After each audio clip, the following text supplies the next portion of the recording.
Thank you for joining me on my hike across Scotland. We are at the Firth of Forth. We are doing the John Muir Way, the West Highland Way, and the Great Glen Way. This morning we're in Linlithgow, and this is the Linlithgow Palace. Quite a storied history here with the palace. Apparently a number of royals have been born here, starting with Mary, the Queen of Scots. There's an entire list of placards of royalty who have been born here. It's pretty neat. So this is the fairy tale castle, which is just sort of in the middle of the country. There's no real big boundaries of water. The Firth of Forth is over this hill, which is what we walked down yesterday to get into town. In front of me is the Linlithgow Loch.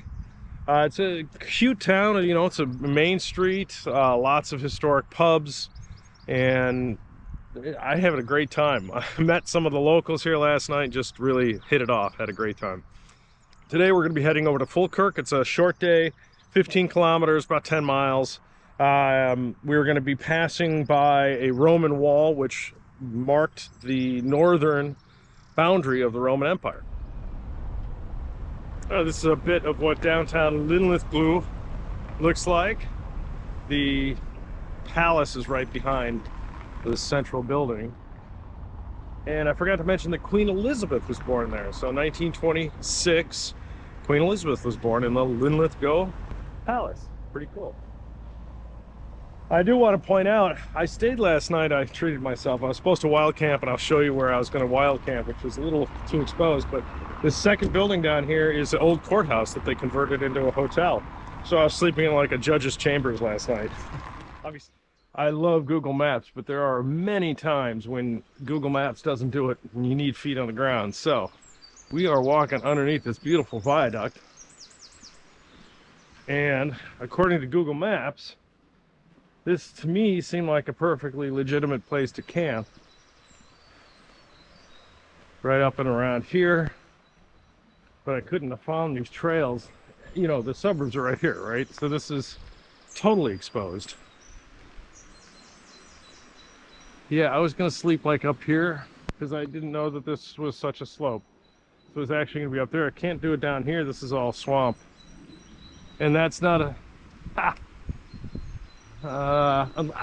unless I'm literally underneath the viaduct, which looks like other people are already there. So that's my viaduct sleeping. I'm glad I grabbed a hotel. It looks like we're going to get a little bit of rain here. Not much. It'll pass over. Let's see how long this viaduct goes. Wow, this is the Avon River.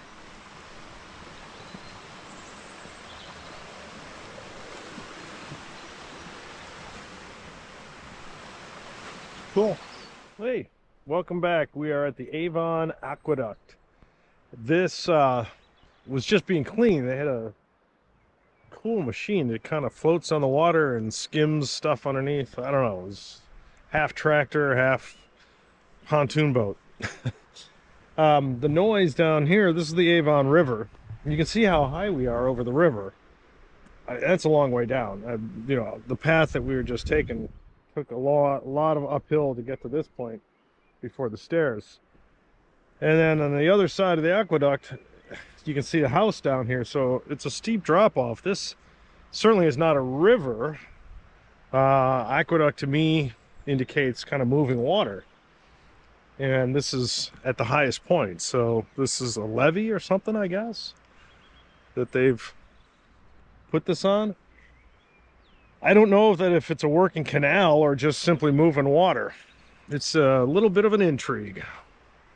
Met some great people along the path here. So I'm excited about that, and I'm ready to move on. I'm still along the Avon Aqueduct, but I turned on because this is really an exciting little piece of share.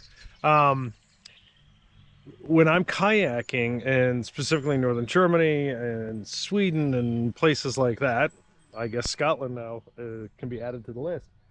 I know you can kayak around this country, but this restaurant and the support for the kayakers are really important. Because this is, you know, warm meals and pullaways.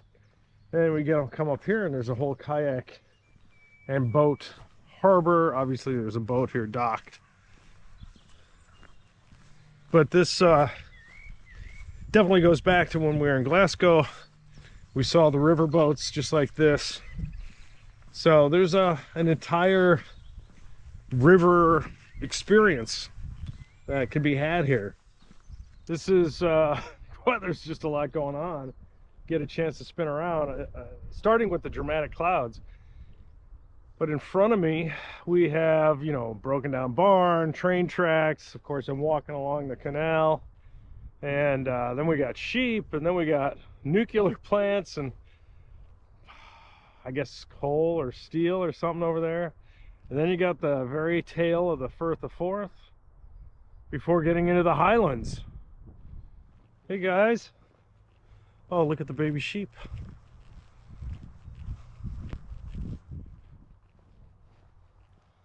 Well, it is that time of year. Little baby lambs.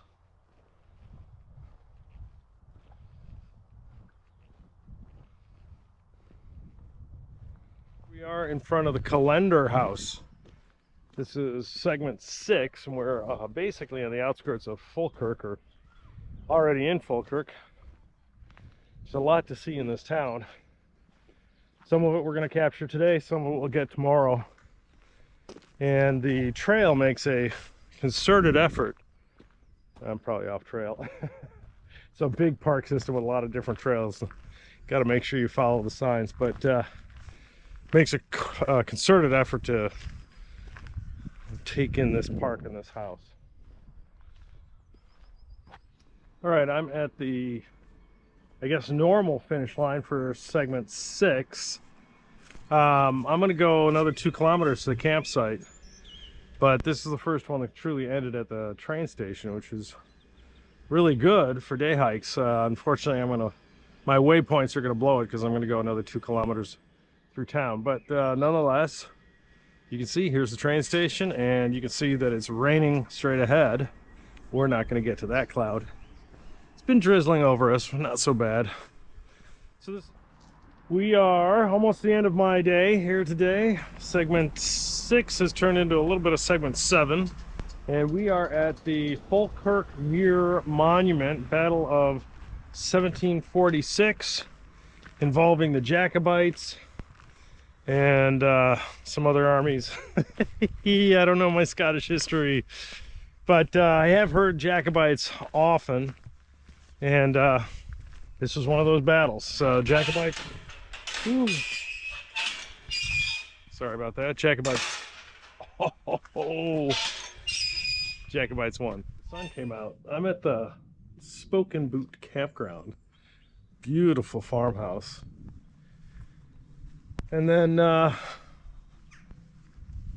these are the pods. So I'm the first one of the year.